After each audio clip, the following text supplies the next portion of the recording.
Pacific ocean, एक अनंत समंदर जहां खो जाने का मतलब होता है हमेशा के लिए गायब हो जाना। सोचो, अगर अर्थ के आर पार एक सुराख किया जाए तो दूसरी तरफ भी सिर्फ पैसिफिक ओशन ही मिलेगा। इतना विशाल, इतना रहस्यमयी कि अगर कोई इसमें खो जाए तो उसे ढूंढना नामुमकिन है। आज हम आपको सुनाने जा रहे हैं एक ऐसी सच्ची कहानी जो आपको सांसें रोकने पर मजबूर कर देगी। दुनिया के 5 महासागर है और उनमें सबसे विशाल, सबसे खतरनाक Pacific ocean 165.2 million square kilometre में फैला हुआ ये महासागर पूरी पृथ्वी के सूखे हिस्से से भी बड़ा है। सोचो, तमाम रेगिस्तान, पहाड़, जंगल, शहर सबको मिला दो, फिर भी पैसिफिक ओशन अकेले इन सबसे बड़ा है।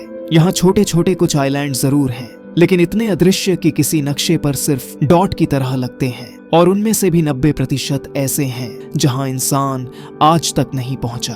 अब सोचो, अगर कोई इस महासागर में खो जाए तो बचने का चांस लगभग नामुमकिन है। एक इंसान, एक छोटी सी नाव और समंदर में 438 दिन की जंग।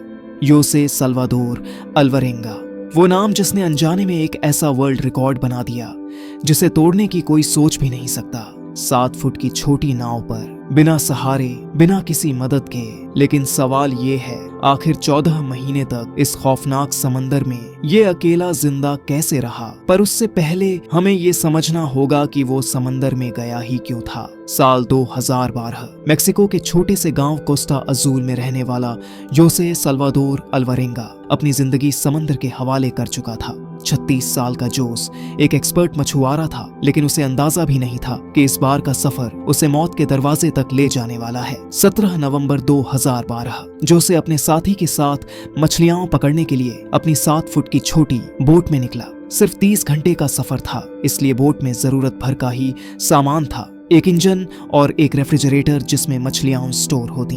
उनके पास सिर्फ एक दिन का खाना पानी था, क्योंकि उन्हें क्या पता था कि ये सफर 438 दिनों तक खिंचने वाला है। मेक्सिको के साहिल से 120 किलोमीटर दूर जाकर उन्होंने अपना जाल फेंक दिया। हर चीज प्लान के मुताबिक थी, लेकिन अचानक समंदर का मिजाज बदल गया। एक खौफनाक तूफान ने घेर लिया।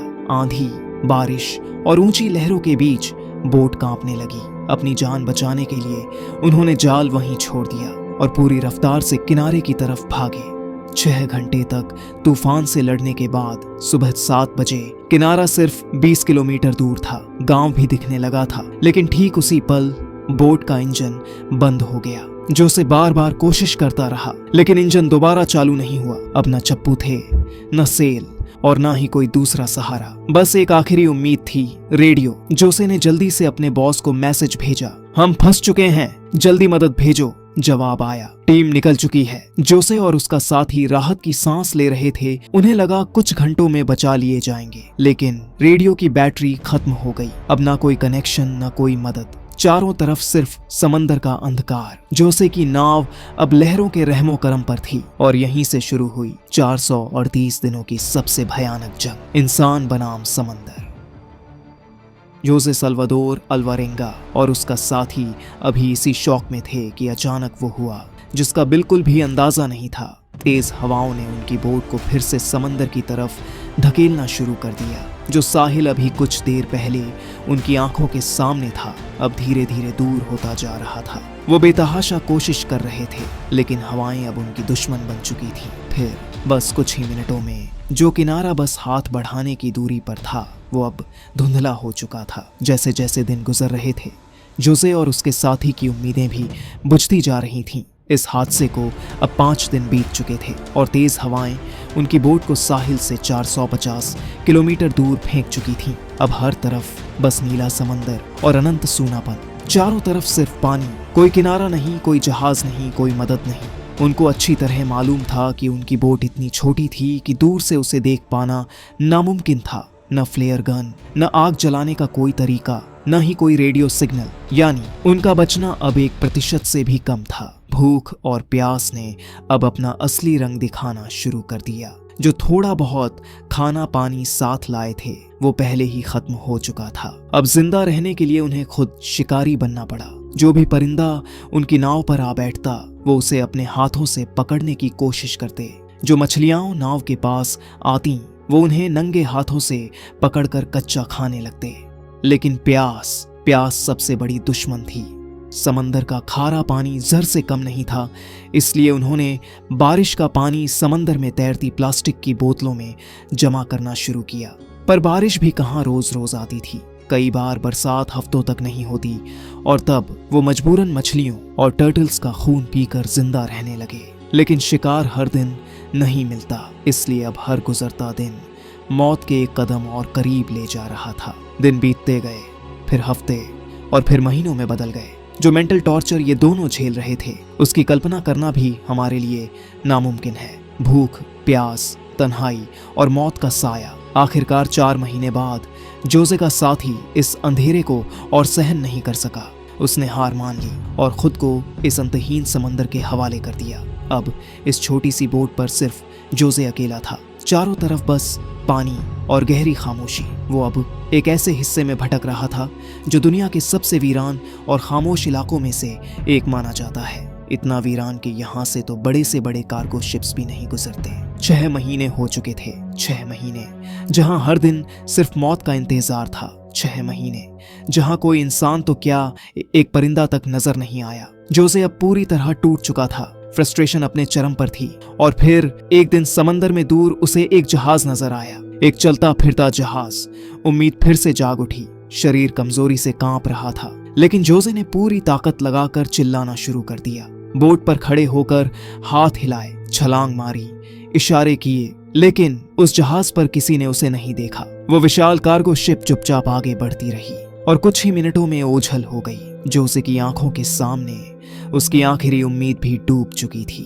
इमेजिन करो, समंदर के बीचों बीच हर दिन मौत से लड़ते हुए, और फिर जब आखिरकार बचने की एक उम्मीद मिले, लेकिन वो भी तुम्हें अनदेखा कर आगे बढ़ जाए, कैसा महसूस होगा। 11 महीने बीत चुके थे इस छोटी सी बोट में। इस अथाह समंदर में अकेले 8000 किलोमीटर का सफर तय कर चुका था। कपड़े फट चुके थे, धूप से जल चुकी चमड़ी अब छिलने लगी थी और खुद को बचाने के लिए सिर्फ एक फटी हुई अंडरवेस्ट बची थी। उम्मीदें कब की दम तोड़ चुकी थीं, लेकिन किस्मत अब पलटने वाली थी। 30 जनवरी 2014, यानी पूरे 14 महीने बाद उसने पानी में कुछ अजीब देखा। नारियल, हाँ, नारियल पानी में तैर रहे थे। जोश की धड़कनें तेज हो गईं। ये एक साइन था, कहीं आसपास कोई आइलैंड जरूर है। कुछ देर बाद वो आइलैंड नजर आया, लेकिन डर था कि कहीं ये आखिरी मौका भी ना छूट जाए। उसने बिना सोचे पानी में छलांग लगा दी। कमजोर शरीर, कांपते हाथ पैर, लेकिन जोसे तैरता रहा जब तक कि वो उस आइलैंड तक नहीं पहुंच गया। 14 महीनों में पहली बार उसने जमीन पर कदम रखा और फिर उसकी नजर एक छोटे से बीच हाउस पर पड़ी। जोसे की सांसें तेज हो गईं। वहां कोई था, एक इंसान। पहली बार पिछले 438 दिनों में पहली बार जोसे साल्वादोर अल्वारेंगा का किसी इंसान से सामना हुआ था। वो इस मुलाकात के लिए तरस चुका था, लेकिन जब ये लम्हा आया तो उसकी हालत ऐसी थी कि शायद कोई भी उसे इंसान मानने से पहले 2 बार सोचे। ये आइलैंड मार्शल आइलैंड्स का एक रिमोट हिस्सा था जिसका नाम एबॉन अटॉल था। वो जगह जहां शायद ही कोई इंसान कभी भटक कर पहुंचता। और सोचो, जोस ने यहां तक का सफर कैसे तय किया होगा। 11,000 किलोमीटर दूर अपने स्टार्टिंग पॉइंट से। अगर ये आइलैंड भी उससे छूट जाता तो उसका अगला ठिकाना फिलीपींस होता, और वो यहां से भी 5000 किलोमीटर दूर था। इसके बाद उसे वापस उसके देश भेज दिया गया, लेकिन वहां पहुंचते ही एक नई मुसीबत उसके इंतजार में थी। जी हाँ, घर लौटते ही उस पर अपने साथी को मारने का इल्जाम लगा दिया गया। वही साथी जिसके बारे में जोज ने कहा था कि उसने खुद अपनी जान ले ली थी। अब सवाल ये था कि जोज सच बोल रहा था या फिर समंदर में जिंदा रहने के लिए उसने कुछ ऐसा किया जिसे दुनिया कभी कबूल नहीं कर सकती। खैर, ये फैसला अब आपका है। अगर आपको लॉजिकल डॉक्यूमेंट्री का ये एपिसोड पसंद आया हो तो इसे लाइक करें, शेयर करें और कमेंट में अपनी राय जरूर दें। मिलते हैं अगली जबरदस्त वीडियो में। धन्यवाद।